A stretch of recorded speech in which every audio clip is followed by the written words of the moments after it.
Are you looking for the best 27-inch gaming monitors?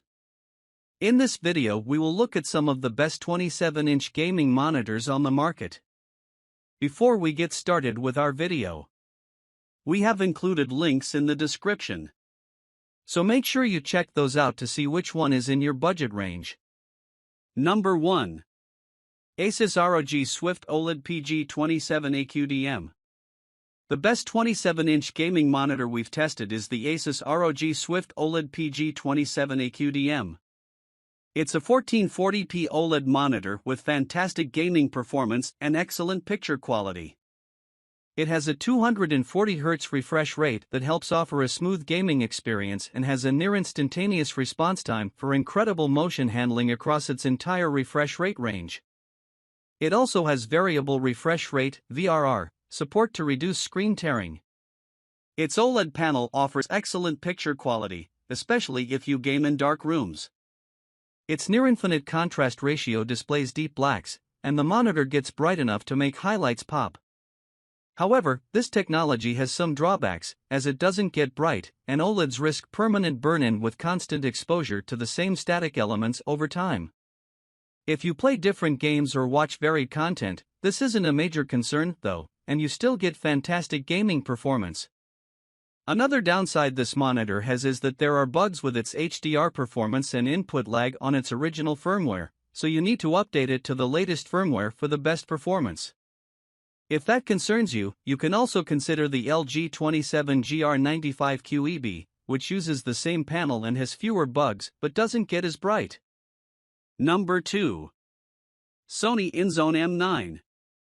If you're concerned about permanent burn-in risk or just want something cheaper, consider the Sony INZONE M9.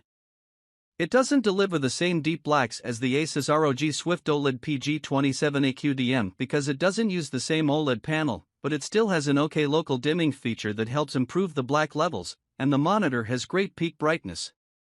However, if you want something that gets even brighter and has a better local dimming feature, the INZONE M27M2V is also a good choice, but it's harder to find.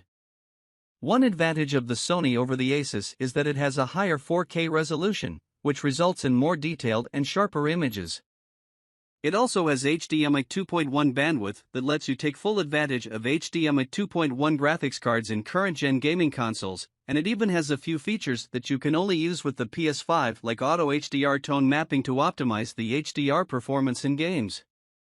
Speaking of its gaming performance, it has good motion handling and VRR support to reduce screen tearing, but it has a max refresh rate of 144Hz, much lower than the 240Hz on the Asus. Number 3. Gigabyte M27Q. If you find the Sony INZONE M9 still too expensive, a mid-range option like the Gigabyte M27Q is a good alternative.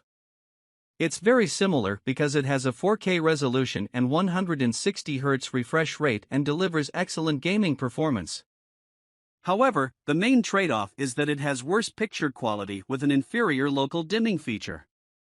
It also supports only 24 gigabits per second of HDMI 2.1 bandwidth compared to 40 gigabits per second on the Sony, which means your graphics card needs to use compression for high bandwidth signals, which could negatively impact the picture quality.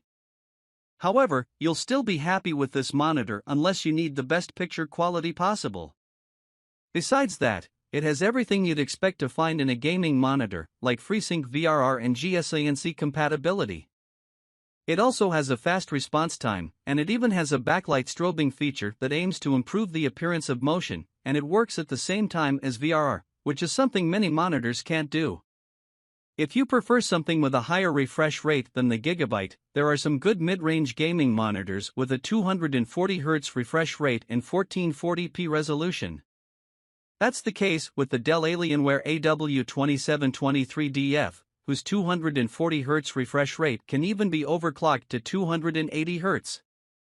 It's great if you want something for competitive gaming, but if you prefer a higher resolution for more detailed images, the Gigabyte is the better choice. Number 4. Gigabyte M27Q.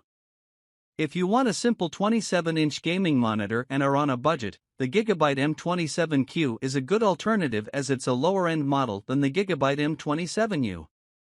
Most budget 27-inch gaming monitors have a 1440p resolution, and that's the case here as it doesn't deliver the same amount of detail as the M27U. Another difference is that it uses another panel with a BGR subpixel layout, which differs from the RGB subpixel layout on the M27U. Still, while this doesn't affect the picture quality or gaming performance, it can affect the text clarity when browsing the web. Besides those small differences, the M27Q is still an impressive gaming monitor with FreeSync VRR and GSINC compatibility to reduce screen tearing. Motion looks smooth thanks to its quick response time at any refresh rate, and like the M27U, it also has a backlight strobing feature to improve the appearance of motion. While it works within a similar refresh rate range as the M27U, it causes more image duplication, which isn't ideal. On the plus side, it has some extra features you won't normally find on a budget monitor, like a KVM switch, which is useful if you have multiple sources connected to the monitor. Number 5. Gigabyte G27Q. If you need something cheap, like if you're building your first gaming setup and enjoy 27-inch displays, there are a few choices you can choose from. While most low-cost 27-inch monitors don't offer many gaming features, the Gigabyte G27Q is a good choice if you still want great gaming performance for a low price. It's a cheaper version of the Gigabyte M27Q, with the main difference being that it doesn't have a KVM switch. However, if you're only connecting your gaming PC to the monitor and not another source, you don't need the KVM switch, and you can save money with this monitor anyways. The G27Q has many of the same gaming features as the M27Q but has a lower 144Hz refresh rate. While motion doesn't look as good as on the M27Q, especially at lower refresh rates, it still has a quick enough response time that you won't notice much motion blur. One advantage this monitor has over the M27Q is that it has a different panel with an RGB subpixel layout, so text clarity is better.